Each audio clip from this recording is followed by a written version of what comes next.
সাথে একটা গ্রেনেড যাবে, টাইম টার্নার ইউজ করে একটা গ্রেনেড থ্রো করেছেন, ডাউন হবে কি কোনো গ্রেনেড থেকে? নো, ডজ করবেন আরএসকে খুব ভালোভাবেই। কি মনে হচ্ছে এই তিনটে টিম একসাথে ফাইট সিনারিও এঙ্গেজ করলে ফুল অফ কেওস দেখতে পাবো। বারমুডাতে শর্ট রেঞ্জে প্লেয়ার আসবে, প্লেয়ার ডাউন করবে তাসিনকে, আরো কিছু ড্যামেজেস আসছে একদম পয়েন্ট ব্ল্যাক রেঞ্জে, আরো কিছু প্লেয়ার ডাউন করবেন, back to back double elimination আসবে ব্লেডের কাছ থেকে। ফ্লিকার শর্ট রেঞ্জে স্নাইপার চার্জ করছেন, পুরো গোটা ইউএল কে ওইখানে ধসিয়ে দেওয়ার জন্য রেডি ছিলেন, বাট ওইখানটাতে শিকার হয়েছে রিফ্লেক্স।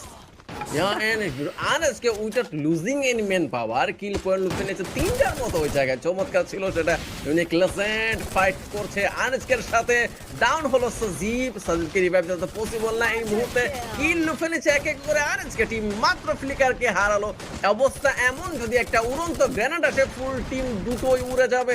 ওইদিকে রেক্সনকে দেখতে পাচ্ছ অনেক উপরে, এখনো জোনের বাইরে অবস্থান করতে